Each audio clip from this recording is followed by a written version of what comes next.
Good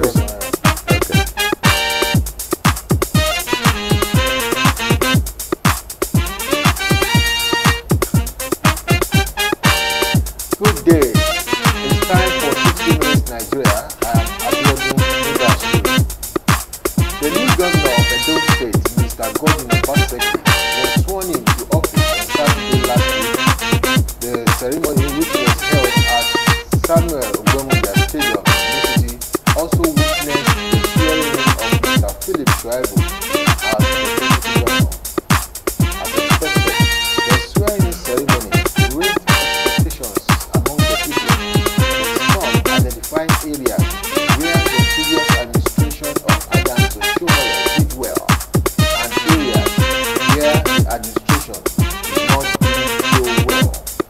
On today's program, we want to examine the expectations of the people from the new administration while focusing attention on what needs to be improved upon and what the previous administration was able to do. To talk on this, I have with me in the studio a commentator on national issues, Pastor Joseph. You are welcome to Nigeria. Thank you very much. Also with me in the studio is the Edo State Publicity Secretary of APC, Comrade Godwin. You are also welcome to 60 Minutes Nigeria. Good afternoon, viewers at home. Now, I want to start with you, Pastor. Normally, before we set agenda for the current administration, we should be able to look a little bit behind to know what happened. In your own words, how can you describe or how can you appraise the performance of the immediate past administration? Well, after elections, you don't politic anymore. You leave politics aside. But I want to sincerely think that the past administration had its own merits in some areas. You cannot take away the fact that we have some very good roads today. You cannot take away the fact that we have some red roofs over our primary schools and secondary schools. You cannot take away from the fact that, generally, the people have noticed some areas where governance has touched their lives. But if you put all this together and you look at it objectively, you will also come to the conclusion that the state has been shortchanged a great deal.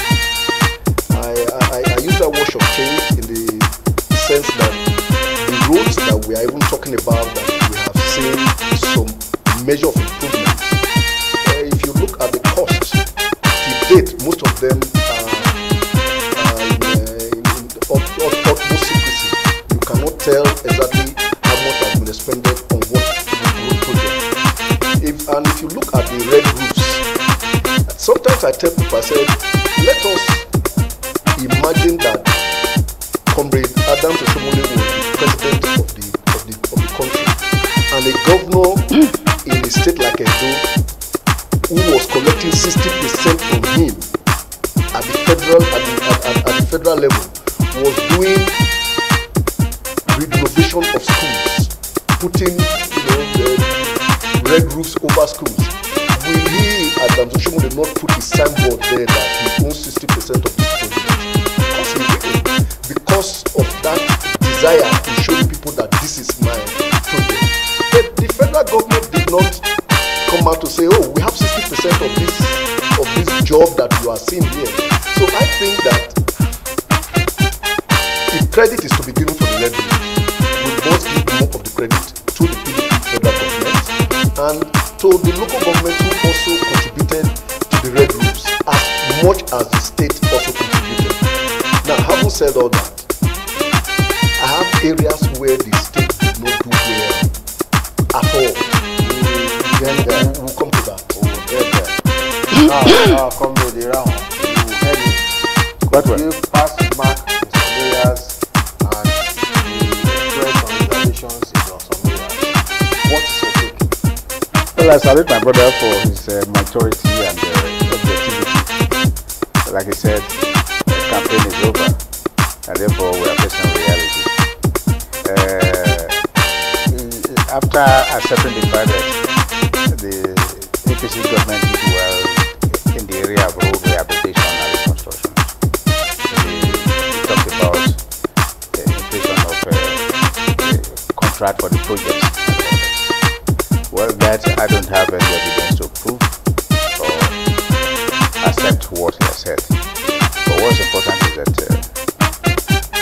before now, there had been money in the state, and there were previous governments which also had money budgeted for most of these projects. For example, the airport road, I know that it was attempted about 3 times or so. And so, since those projects were not done, it's difficult for us to now talk about inflation or no inflation. But what's important in this case is that the projects were done, and so they will now talk about inflation of the contract. But because if these projects had been done previously, no government will want to go and repeat the reconstruction also of a road that is in good shape. In the area of the red roof, yeah, it's also true that it is true that nationwide the federal government contributes 60%. Again, this 60% contribution did not just start now.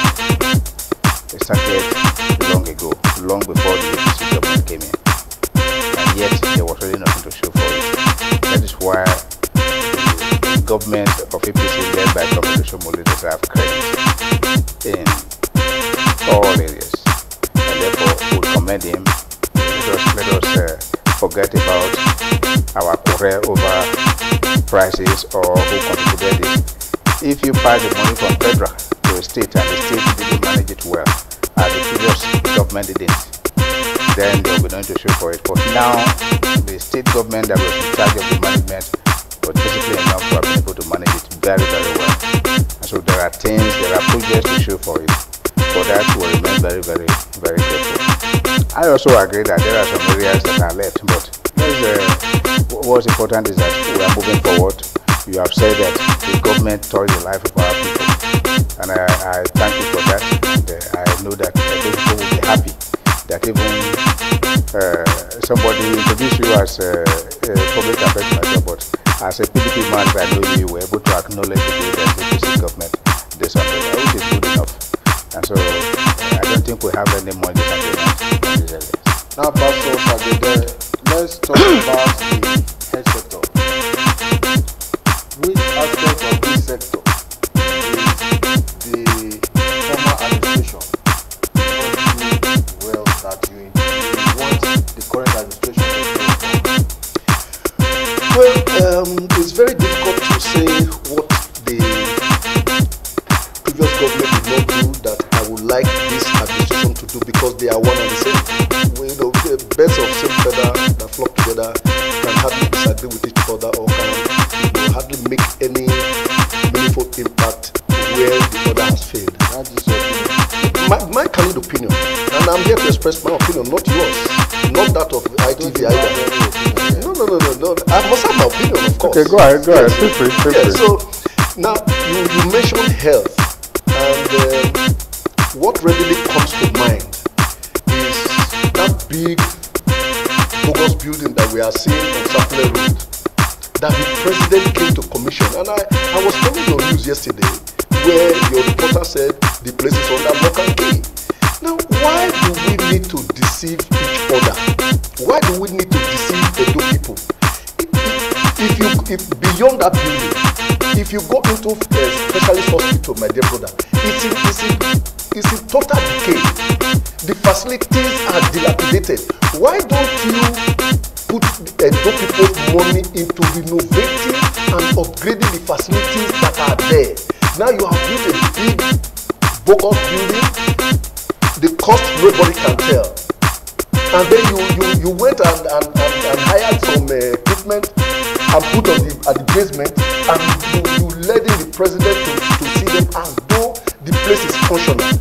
My dear brother, governance requires a high level of integrity. And if you do not display such integrity, you are diminishing your person in the eyes of the people. And when a man who is not very big in size diminishes his own character and his own personality before people, he becomes even smaller. You bring the president of the country to come and commission a project. We expect that when a project is commissioned, it becomes functional. In fact, it should even be functioning before the commission, so that people can really see what you have done there, and when you are leaving, people say, oh, this is a wonderful thing that this administration has given to us. Apart from that, my dear brother, how many doctors are in our state hospitals across the state? How many surgeons do we have in the state? No, when you do certain things and you shout at everybody, you do things in such a way that nobody can talk to you, nobody can ask you questions. The House of Assembly, you have put them in the state where they cannot even do any serious oversight to ask you questions. This is what you get. Today we don't have functional hospitals across the state. I come from Abiodun. I have been to the general hospital in Abiodun. My brother is in shambles. There's no generator that operates there, and when there's no light, the whole place is in total darkness. Now you get 500 million every month as your security vote. You cannot even think of putting 100 million into the health sector for us to see some improvement. This is outside what we have budgeted for the health facilities of the state. Now, talking about that building, I've had the opportunity of going in there. And my brother, I went through from the ground floor to the third floor. I saw absolutely nothing inside. Nothing, no machines, nothing. So I was surprised when the president was commissioning it the other day. I saw some beds and some facilities downstairs. I said, whoa, maybe they have furnished this place now. Only for me to pass there a few days back, and I saw the work again. Now, who is deceiving who? So I think that what they have done to Edo people in the area of health is very, very appalling. And it's something that APC as a party should apologize to Edo people. Two, they have deliberately killed all the health centers. In those days, we used to have, apart from the general hospitals in the local government, there were health centers in the various communities. Today, there are no functional health centers in those states. So when the people are sick, where do they run to? And in the midst of all this, you are saying that somebody should take an additional 200 million to build a house for himself, where the people cannot even feed, you cannot even maintain the health of the people. It's appalling. Come around. I don't know whether you heard what Pastor said. I'm closer to him than yourself. I'm in the same, so I heard him clearer than you did. I hope there was no eating below the belt. No. We are here. First of all, no. Especially when he mentioned it. Yes. However hard we have attempted to beat at APC, what is important is that all of us here are indigenous of the state, and the welfare of the state is paramount. Remove partisan politics from it. Yeah. The hospital is talking about if the place is functional. If we cannot go, if we don't have cause to go there because we are well, we cannot say that our relations will not have need of it. So it's for public interest. And therefore, if all that they have said, like I also told that TV yesterday, is true, because for quite some time now, the APC as a party has not met. That if it is true that whatever that we are used to commission, we are available there for the commissioning that were done by the president are not free, and they were imported there and they've been taken away. There are serious issues that APC as a party would like to look into in the future as soon as possible. And then again, because first, it be a serious indictment or an attempt to discredit the president if you want him to, we brought him to come and commission what actually does not exist. But there was nothing wrong in the president going to inspect the building, because whether you like it or not, even if there's nothing there yet, it is an edifice that anybody will be proud of. So if you say, this is what we have built, we are going to equip it very soon, we are going to do this, nobody will blame you for not equipping it, but at least you have to, you've taken the first step of giving a fine edifice. And so those areas, yes, we will look into it. So I agree to a great extent that health sector is something that is very, very, very important. As we sit here now, somebody is collapsing, some women are under labor, somebody is either involved in an accident, somebody is sick one way or the other at different places who needs to be rushed to the hospital. That central hospital is the one that is for the common man in most cases. And so therefore, we will do everything possible to ensure that it is functional, and whatever plans or incident has taken place is something that we as a party will not defend. We are not going to, unless it is properly convincingly explained why what happened. So if we know our apology, the first apology will go to the president and not even to those who demanded it. I also agree that the public who have been given the assurance that the place is functional are entitled to the services of such a facility. So it's not something that will come here now and begin to play politics about. I agree entirely that if there was something wrong, if such lapses were there, things that were said to have been there are not there now, it's an indictment. Well, the purpose of asking that question, we followed closely, was for the current administration's attention to be drawn to this area with a view to addressing it. Now, Pastor, how will you advise the current administration to address the point just raised? Well, I regard, with your apologies to whoever this may offend, but I regard the administration as an interim administration because That is one time.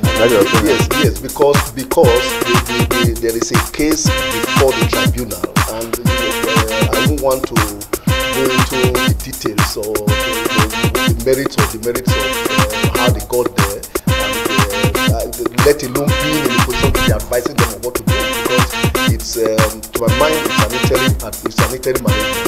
But as a government that's in place, I expect that they should be able to sit down and look beyond the fallacy that we saw or that we are experiencing and advise themselves, what do we want to achieve in the health sector? How do we want to go about it? You see, I believe that I should advise them not to make the same mistake of the past administration, the mistake of planlessness. A man wakes up and on the spot of the moment he takes a decision. He thinks he's the only one who knows what to do, and nobody tells him anything that he takes. Such things lead to the kind of situation that we are in now. You do things haphazardly, and you do a program, you are not able to finish it. You do that in this project, you are not able to finish it. The administration that President the past one established Stella Obasanjo Hospital, knowing full well that the women and the children needed an hospital that will be responsible for their well-being, and perhaps they might not be able to get to Central Hospital. They built a standard first-class hospital, equipped it without making noise, and today that hospital is still functioning. That is because people sat down to plan, how do we help our women and our children? Now, if you now say, okay, we want an emergency ward for accidents, an emergency ward. If you were going to put it inside the central hospital, also make a plan to develop and improve on the facilities inside the central hospital. That shows careful planning. So So I will advise the interim administration to look carefully at the health sector. We need to employ doctors. We need to employ surgeons. We need to employ nurses. We need to revive and upgrade our school of midwifery and nursing so that we can train good nurses that will help to power our health policies at the rural level. Because I tell you the truth, if you go to some of these rural communities, it is the nurses that the people relate with, much more than that they relate with the doctors. So I believe that the administration should sit down, look at where we are. How much has it cost us to put up this edifice? Would it not have been better if we had used it to develop the infrastructure in the 18 local governments, to develop our health, the general hospitals in these areas? Would it not have been better if we looked at the state of specialist hospitals and plan to expand it, plan to develop it, bring in good equipment, bring in doctors, modernize the place? Perhaps if I were in the shoes, I would have used such money to develop what was on ground and expand it and bring in new structures there, inside there, rather than build one big edifice and then the whole of the place. If you go to the hospital in the night, it's in darkness. They don't even have a generating plant to power the place. So I think that we need to be very, very careful about how we spend public funds. And if I'm to advise this administration further, I will say, look, the people who need the health services are much more in the rural areas. People who need the help of government in terms of, safe delivery, in terms of quick attention when they have any form of ailment, they are in the rural areas, and that's where we have the majority of our population. So develop the general hospitals in the local government and energize or strengthen the health centers in the various communities so that people can easily access help. Provide drugs. If you go to our state hospitals, my dear brother, there are no drugs. No drugs. Whereas we had a pharmaceutical company that the government should have by now gone into to look into what happened. Why did this pharmaceutical company go down? Are there no pharmaceutical companies doing well today in Nigeria? Why can't we revive that pharmaceutical company? Somebody who thought that we should have a pharmaceutical company knew that it will help. I have to pause you. Yes. So that Abiodun can say something. Now, from what he has been saying, I'm very sure that during the campaign, your party, the APC, had a manifesto. So, from what he has been saying, does any part of APC manifesto address all these points? Very well. The truth is that we are talking about the central hospital now, and at the state level, I want to also make it clear that the way that the last government, the very past administration, left the health sector in the whole state, even at the rural levels and whatever, was even far better than what they inherited from the previous administration. Objectively, I also consider the fact that the local government did very well in the area of establishing the Bella Obasanjo. No fair-minded person will deny him that credit, because they did very well. It's very standard and thorough, as you said. That one is clear. But I also want to tell you that you were asked, what will you want the current government to do in this direction? If you look at how the government of Mudasiru has started, you will know that he has a focus. It is true that it's the same party that is on, but the same party with different individuals. In PDP, you cannot say that the regime of Obasanjo and that of Jonathan were alike in so many different characters at the helm of affairs. They split their own, display their own character and their own orientation.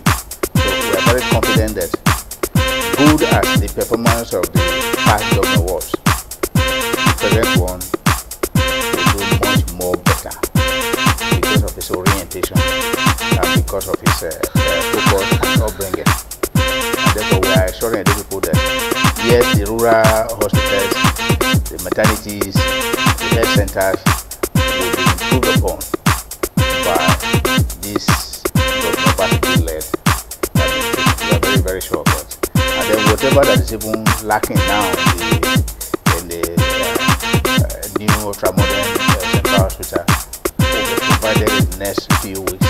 And that hospital will be up and alive again.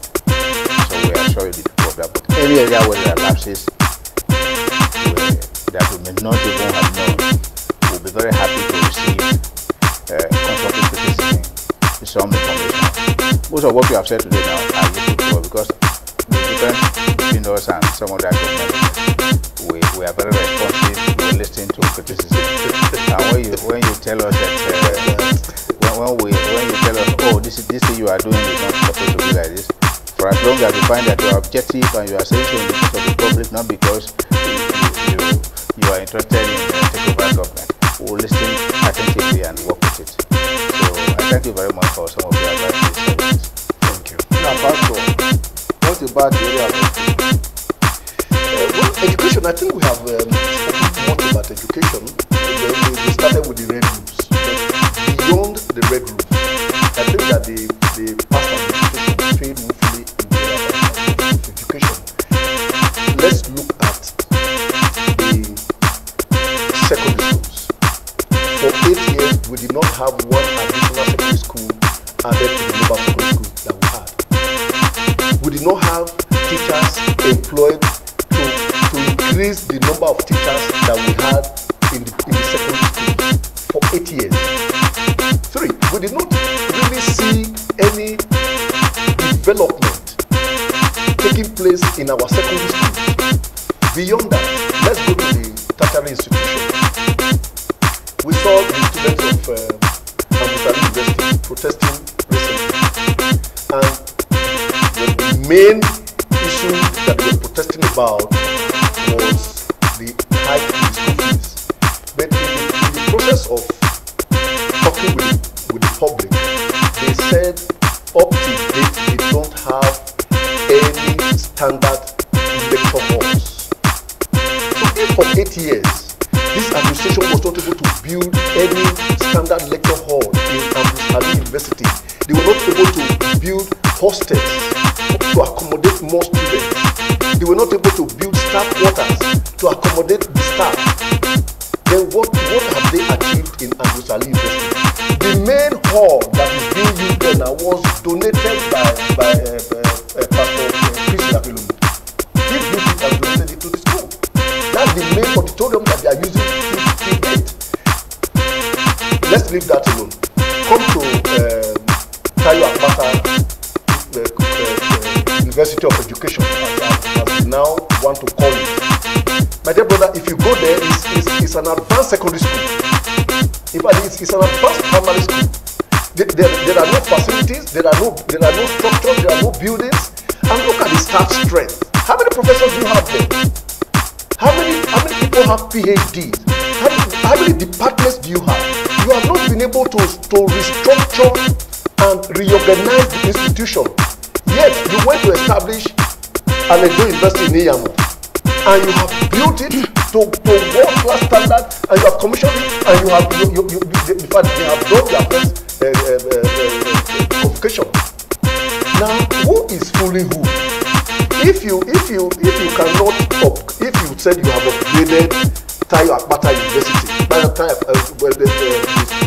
College of Education Ekadolo to Tayo Akpata University of Education, and there's crisis there. The people are suffering. The facilities are not there. The students are protesting. In Ekpoma, in Mudasiru University, the students are protesting. There are no facilities. Yet you can divert state funds to go and build a modern, ultra-modern university in your village, opposite your house. and you say it is PPP, public-private partnership. Who is the private? If Edo State is involved, who is that private person?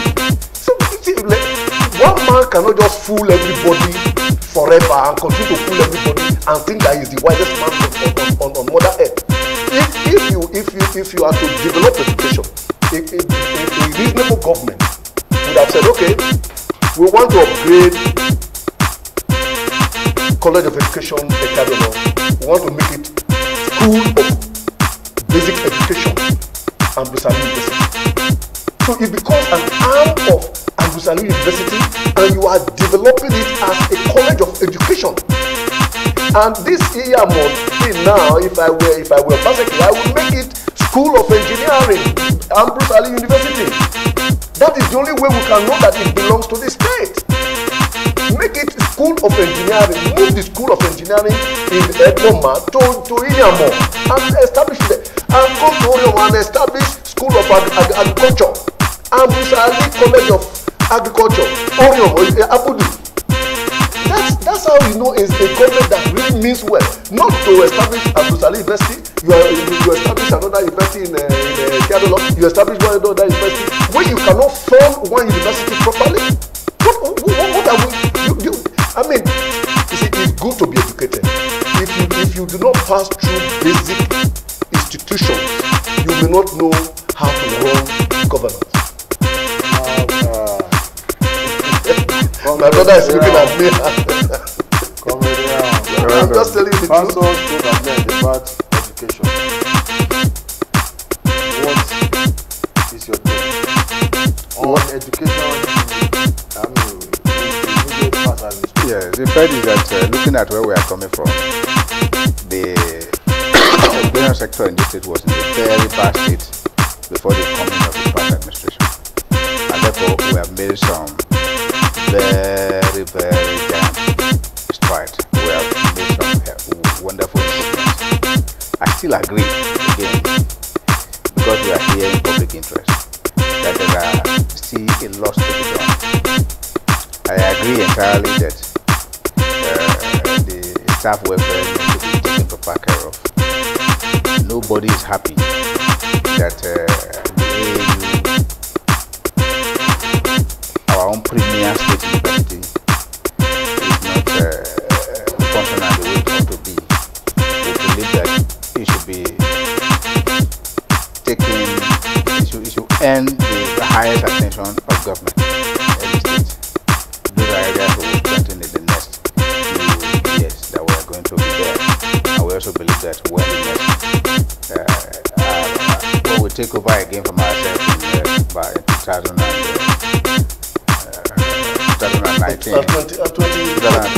we also will going to improve on what we are doing. What's important is that we are moving forward. So that's the area I wanted to also realize. Yes, there is a need for lecturers in AAU to be properly catered for.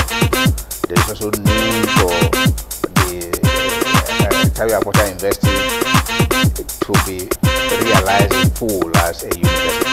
Whatever that is lacking there now, we need to be able to get them properly in place, and also ensure that the students are benefiting from what they ought to benefit from it as a university now.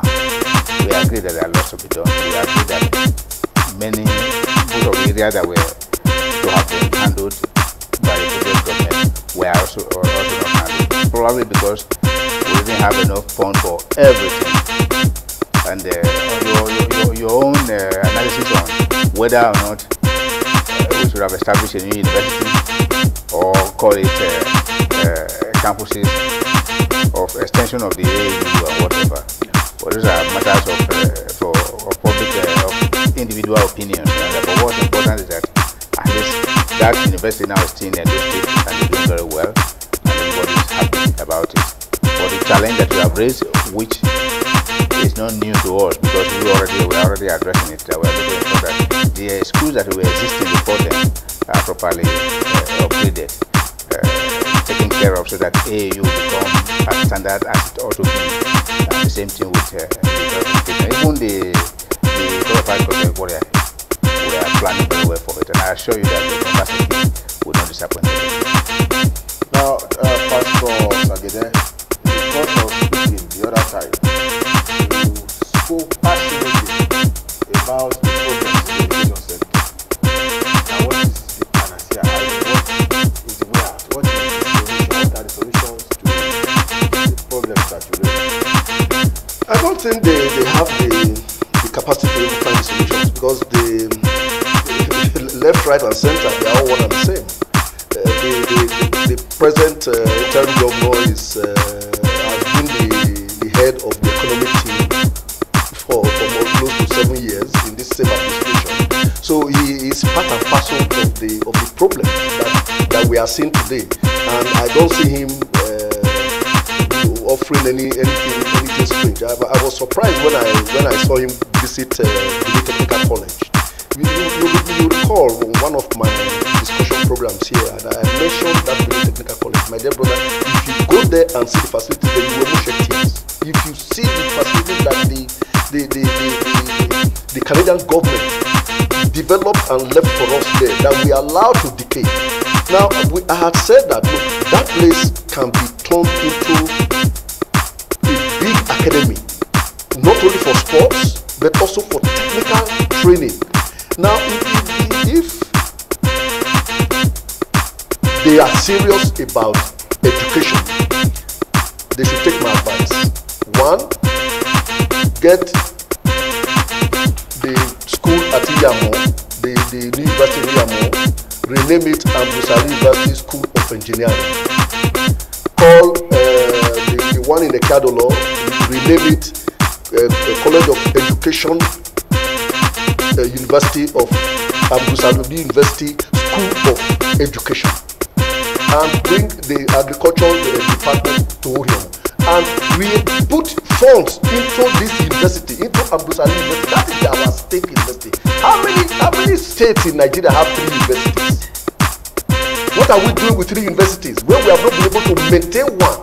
So it doesn't make sense. We have put so much money into Edo University in Yamo, and we call it a PPA. I said, let the state governor or whoever is in charge, let them come out and tell us who is in partnership with the state to own that university, and what is the equity share. You must know these things. Am I not an indigenous of Edo State? I have a right to know. My money is there. I have a right to know who owns that university with me, who owns that university with us. Now you spoke at length about tertiary education. What about primary and secondary education? Yeah, primary and secondary. See, I've always said the problem we have with primary. Let's start with primary. The problem we have with primary education is coming from the House of Assembly, because they passed a law some time ago shifting all the responsibility of teacher salaries to the local governments. And it's only in Edo State that such things, Edo State and a few other states, very few other states, that we have such 100% transfer of responsibility of primary school being put on the local government. Ideally, it should be 50-50 or 70-30. Now, you find that once there's allocation coming to the local government, they first of all remove teacher salaries, and that takes the chunk of the whole money that comes to the local government. So are we now running local government just for teacher salaries? What is the state doing to support primary education? So the House of Assembly needs to pass. They need to review that law. They need to look at that law properly and say, look, well, we have had a situation where the local governments were 100% responsible for teacher salaries. We don't want that anymore. Meanwhile, you make a man to be paying 100% the salaries of the teacher. He is not the one who employs them. He is not the one who will post them. He is not the one who will supervise them. Then why pay the salaries? And there is so much fraud in there, because it is what they tell you that you have as number of staff that are teachers in your local government that they will deduct from you. And when you start to investigate, the NUT will start. They will prompt the NUT to start fighting you to say, oh, you want to sack teachers. Whereas, look, I contested as local government chairman, and one of the researches that I carried out was to find out how many teachers were in Uriom, for instance. My dear brother, you will discover that not up to 3/4 of the teachers that Uriom is paying for are in Uriom. So who gets the other 1/4? And when you make too much noise, they will just call you and give you 2 million naira.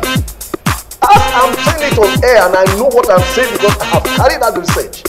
So if we are to help primary education, the responsibility should be taken off the local government and placed at the doorstep of the state government, so that the local government can now be in charge of building and developing the infrastructure. What stops the local government from having a work department that will be molding blocks and using those blocks to build modern primary schools? What stops them? What stops the local government from having a plumbing session that will be collecting water? You put a borehole in the place and the people go there to be fetching water with their pocket. Why can't you leak that water? Is it so difficult that the local government cannot leak water in a community? When you can get the youth of that community to join in cutting the ground and cutting the ground and laying the pipe, all you need to do is to have the plumbers from the council who will help them to join in. And you have points. When we were growing up, you could open a tap anywhere in Benin or anywhere in your community and you take water. There was no borehole in that area. People network that water. So no, the point I'm making is let me land. I just diverted with that water thing. I'm saying that the state government should stop milking the local governments by making them to pay for teacher salaries when they are not the ones who employ the teachers, they are not the ones who post the teachers, they are not the ones who promote the teachers, they are not the ones who even post the teachers. They just post, they will just bring a lump of teachers to your local government and they start collecting the salaries from you. And the teachers are selling things in the market and some are driving by. Okay, thank you, Pastor. Do you have anything to say about well, in some of the areas there, like for example, the teachers talked about, one of the commandments that we gave to the new governor at the party was that whatever the state government would not want the federal government to do it, they should not do to local government. And so we believe that area of the teachers that you talked about, that local government will have some higher degree of autonomy in the management of the schools. The government taking over schools really was intended to ensure that there was a smooth running of the school system across the state by ensuring that at least no local government is left unable to pay its salary. We agree, and I believe that it is part of what the new government of APC will look into, that some of the local governments were cheated in the process. We agree in that. For example, in Oredo, how many of the teachers from in Oredo are from Oredo? And so if you now post, because the majority of the senior civil servants here who are from other local government, their wives are teachers, and so therefore somebody from Agenabude, for example, who is working here will not be comfortable having his wife teaching Esako East. They will come to Oredo. And so, but the local government should have a say in the number of local teachers that they can absorb.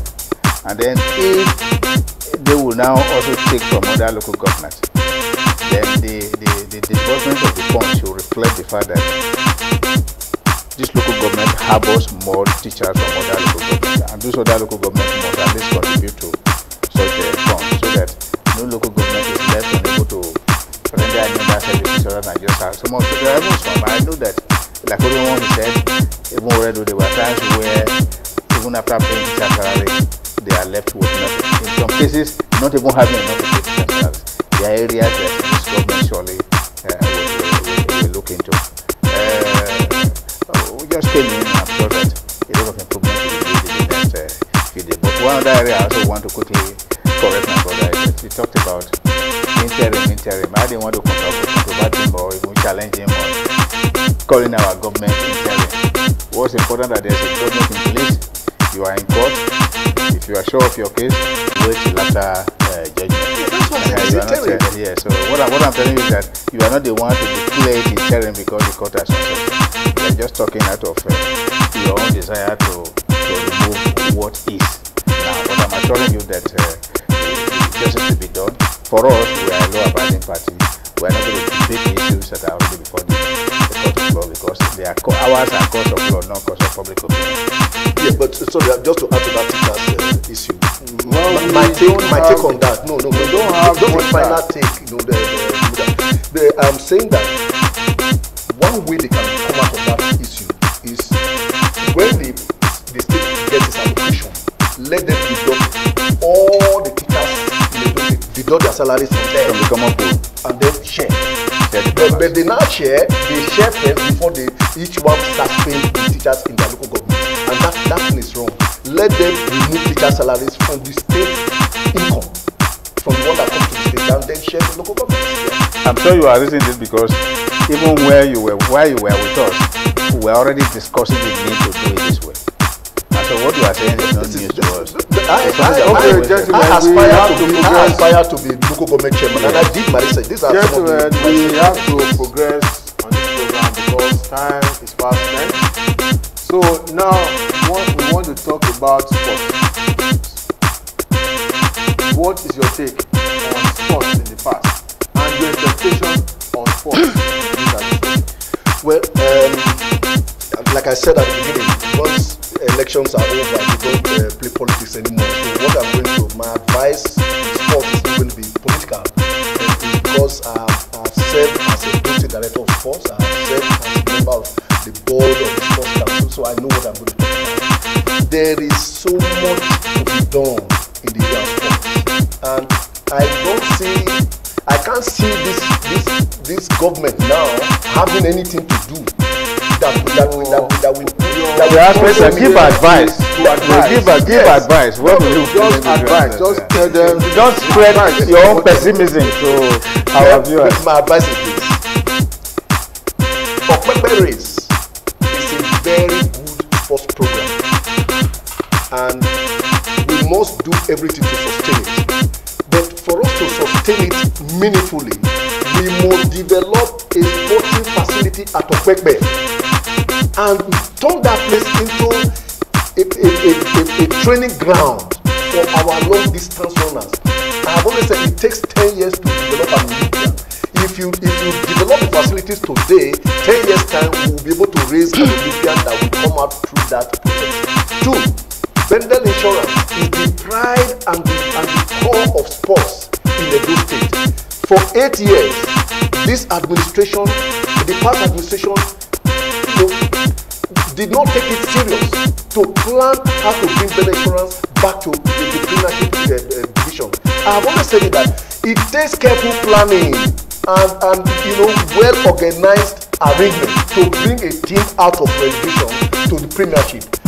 Right now, Warri Wolves have joined them, so the competition is even going to be stiffer because you have people from Warri who are good in sport administration who want to return to Warri Wolves at the expense of Bendel Insurance. So they should sit down now and plan very well. 3, there are no facilities in the Bermuda Stadium. If you go there, my dear brother, you will be amazed at the nothingness in the place.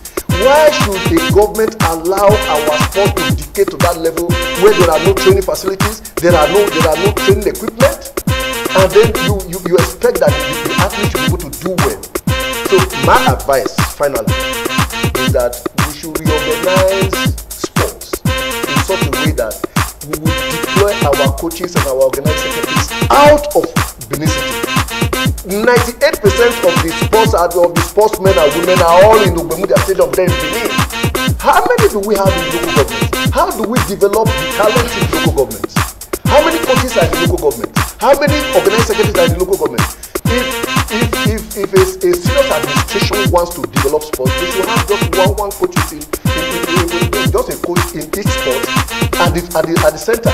Deploy the rest of them, and then do the state sports festival like I did when I was director of sports. We have only had one Edo State Sports Festival. Why haven't we had another Edo State Sports Festival? Then finally, let the state reorganize the sports award night. There are many people who have served the state, many people who have brought honor to the country, and they are indigenous of the state. Nobody has recognized them. Nobody has. There's no forum where we can celebrate them. By now, if they had continued with the sports award night that I evolved, if they had continued with it, it should have become a brand that NNPC or any of these oil companies that's prospecting for oil in Edo State would have been sponsoring. And then, my dear brother, what are we doing that we cannot revive Ogbe Hardcourt? Guinness was sponsoring it, but when they saw that we were not serious-minded people, they backed out. We should be able to reorganize ourselves and go back to Guinness or go back to any other brewery to say, look, we want to revive the Ogbe Hardcourt. John Bog came to play here. Big tennis players were already coming to Benin to play, and by now we should have entered the international circuit. So I believe that this government needs to sit down, think properly, and articulate properly, and help to carry Edo State. Comrade, thank you very much. Does APC manifesto take care of sports development in Edo State? But not in Edo State, nationwide. We are talking about it. But let me also acknowledge the fact that you've done well. You asked him to advise us. You advise us as somebody who has been there before.